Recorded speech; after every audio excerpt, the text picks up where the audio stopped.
Mahadevaji, tell us how you became involved with Ananda Marga. Why did you get initiated and when and where? I got involved with Ananda Marga in Zambia, in Africa. At that time, I was still a very young man, just like 20 years. And spirituality was something which every young adult was trying to search and pursue. You understand that in Africa, most of us are brought up in Christian homes, was very strong Christian and family and everything. But there is this urge, there's this desire which came about whereby you are feeling like you want something more. You want something, especially that we were just like finishing secondary school, aspiring to go to universities. So issues of broadening up knowledge and coming across all these schools of spirituality, a lot of them, there was that desire to learn about spirituality. So it happens that I was at school with a friend of mine who was practicing already meditation with Ananda Marga. His name is Ranjandeva. He was already a Margii. So one day I woke on him in his room when he was doing sadhana. So I told him, "What are you doing?" So he like briefly told me, "This is this and this is what I'm doing." And I was very inspired because I already had that desire to look for something, to search for spirituality. Then when he told me about it, and when I walked on him, he was doing his meditation with Baba's picture there. So I was just like, it was just like strengthened me. It just like suddenly moved me to say, I think I like this. I think I would like to know more about this. So we were at college and in boardings that time. So when we went back to the city, and I told him, no, I need to learn this. So he took me to the Jagrti and introduced me to the Acarya. My Acarya is Moksha Sharnanda. So, like any other person who is desiring to learn sadhana, I didn't learn it immediately. And my Acarya didn't make it easy, just like you walk in and then he teach you. I don't know why, but maybe because he also wanted to see how much of the interest I had, how much did I desire it really. So he just like, okay, come tomorrow, come and see me again tomorrow, and come again.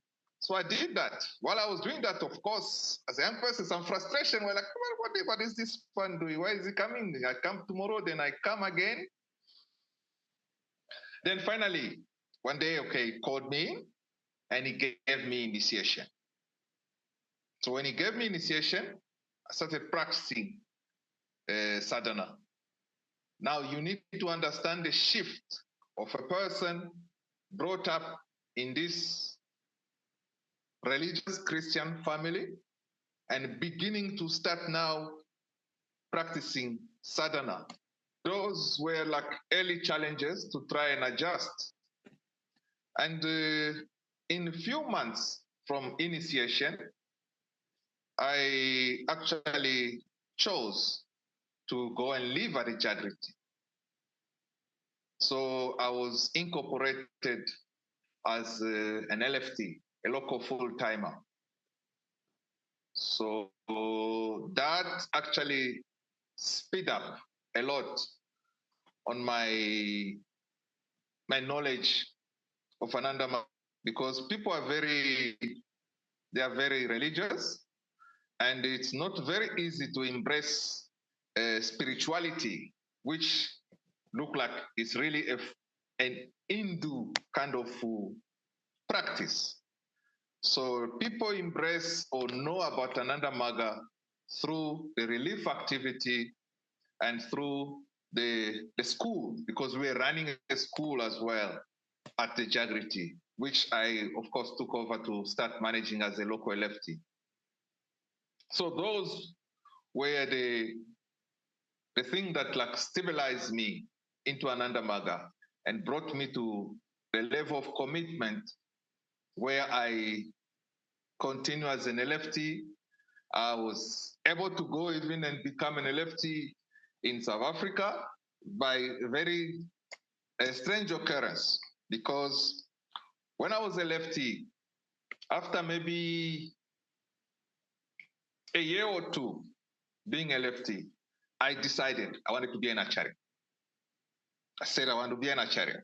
Okay, so my dada said, my Acarya at the Jagrti, not my initiated Acarya.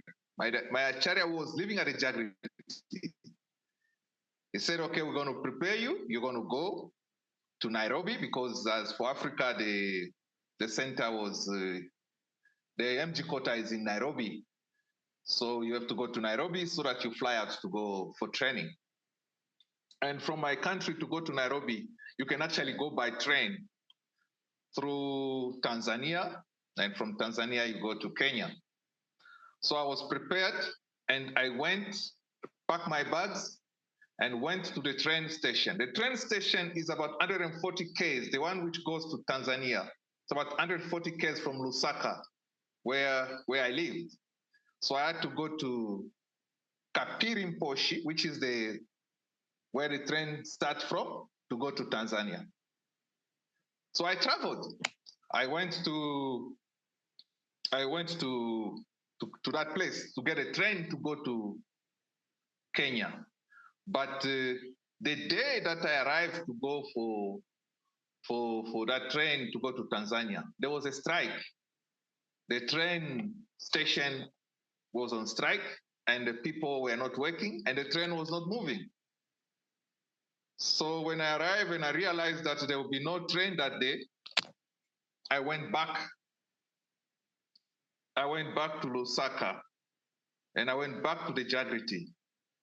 And when I arrived at the Jagrti, that same night, my Acarya, my initiated Acarya, came also to Lusaka. And he asked me, what's happening to you? Where were you? So I went to Kapira, and I want to go for WT training. I want to be an Acarya.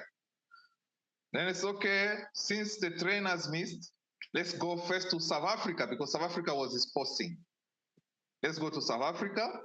From there, then we'll make fresh arrangement for you to go for WT training. So we went to South Africa. I was LFT there in South Africa, running the school and the relief activities that we had there in South Africa. We have a master unit in South Africa. So I was living there at the master unit. So after about a year or two there, then I didn't go for training. Then I told myself I'm going back to my country, Zambia. And that's how I came back to Zambia, and then eventually became a family man. But I remained practicing Ananda Marga activities and sadhana. So after I became a family man and I have kids, that's when I had now an opportunity to go to India for DMS. Because by then Baba had left. But just to pick on Baba leaving, that time when Baba left, I was a lefty in Lusaka. And when the news broke, it was very, we received it with very mixed feeling, because there were some of those Acharyas who were of the view that Baba had given a statement that he had added some years. There's a story, I don't know if you've come across it, that he has added some years, and according to the count, it was not supposed to be 1990. It was not supposed to be that time. So when it happened, there was that. How? Why? And you could see the Acharyas, some of them were crying tears because of that event. Well, that's how I before I'd even gone for my personal contact with Baba to go to India, but Baba was no more. So I never went to India when I was a lefty. Then I came to go to India when I was just a family man, but a practicing Margii. What year? And I went for DMS. That year was 1990, I think it was the Christmas of 1996, transiting 1997. So it's 1996, between 1996 and 1997, because it was during the Christmas period at that time. Right. So that's when I went to India for DMS. That was a great experience because that was an opportunity to have a clear view of Ananda Marga.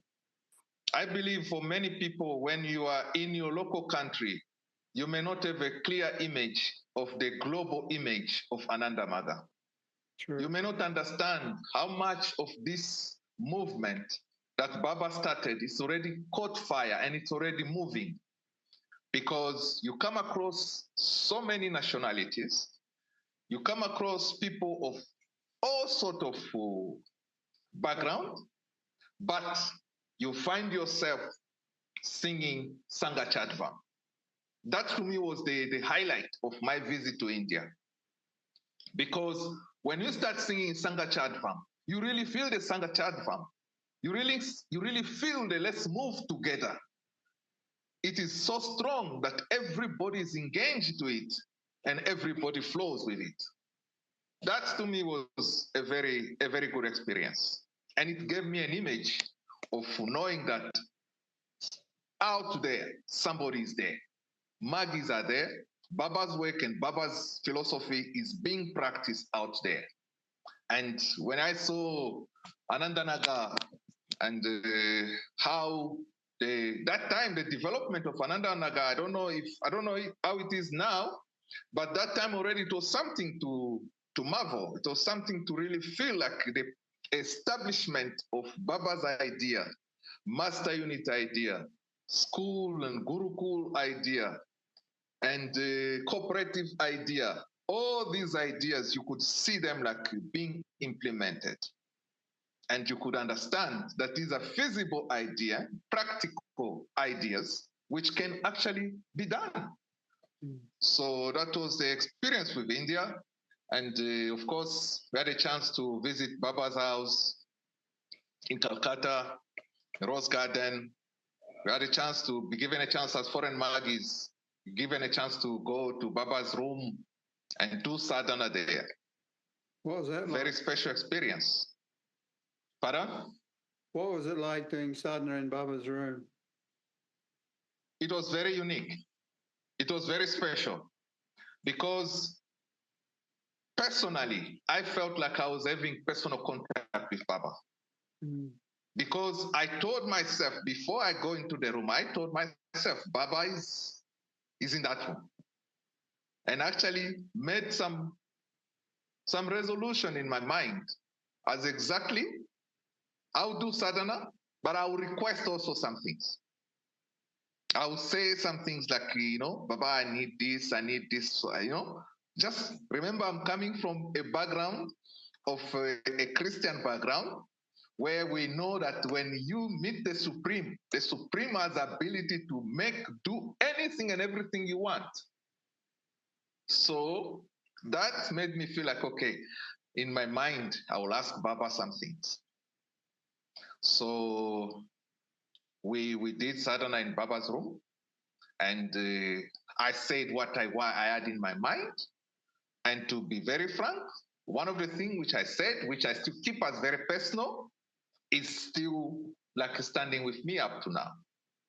I felt like really Baba answered me. This Sang Pranam there, and it was really like you are giving and surrendering truly to Baba. It was just a room. And that's why I feel like even any other Margii, even if you did not have a chance to meet Baba, if with full sincerity you can give yourself, if you full sincerity you can surrender to Baba, you will definitely feel the same benefit, the same impact that anyone who may have had direct personal contact with Baba might have had.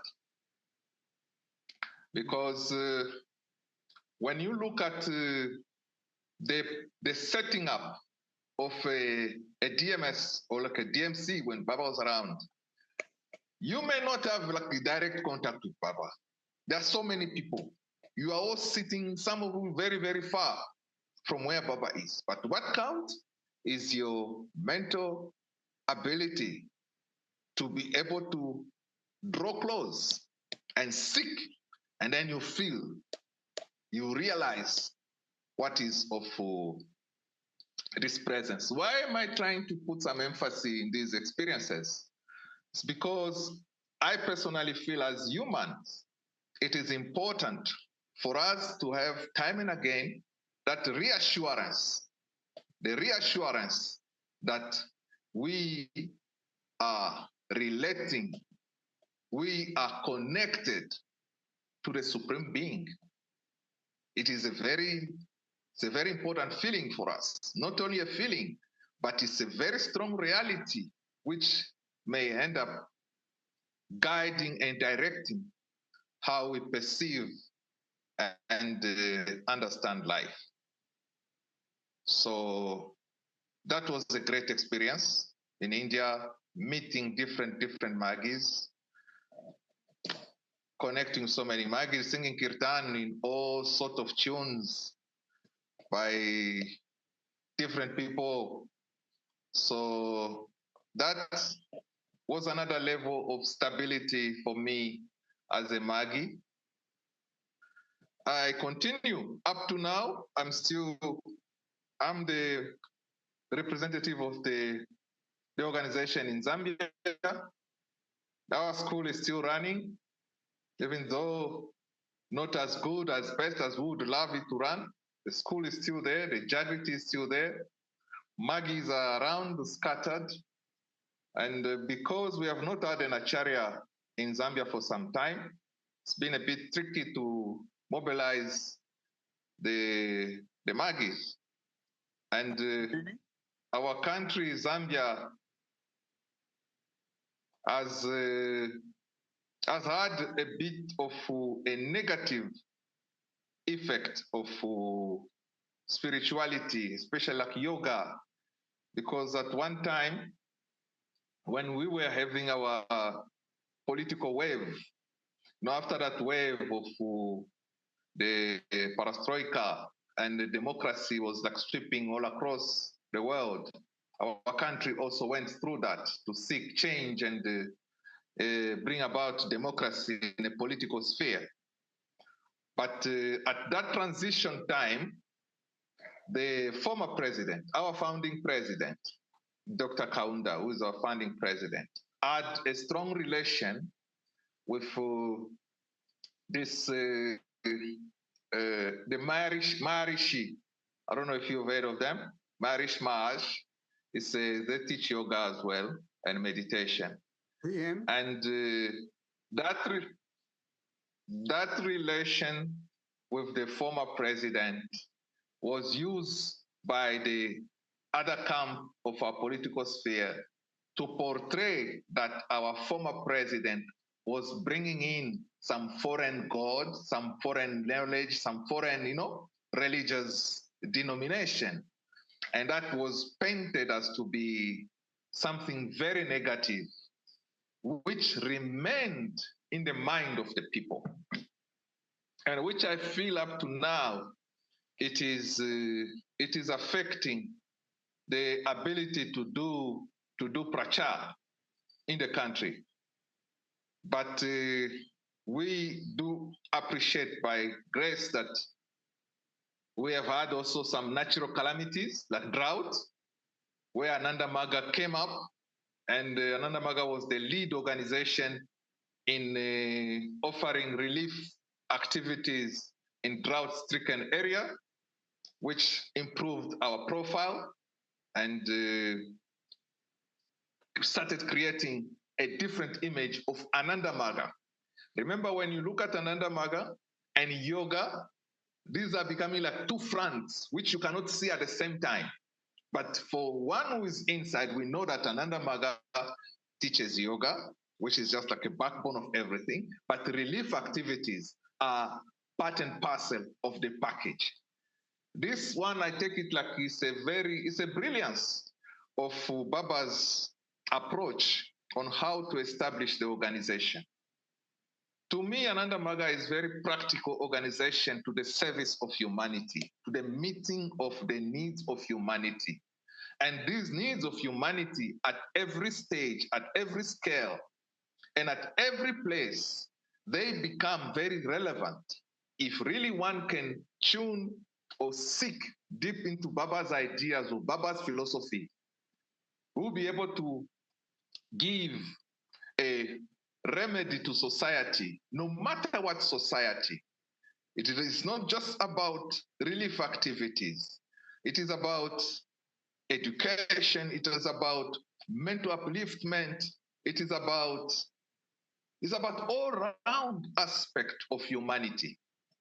This is how Baba framed the whole philosophy or the whole idea of Ananda Marga. So broad.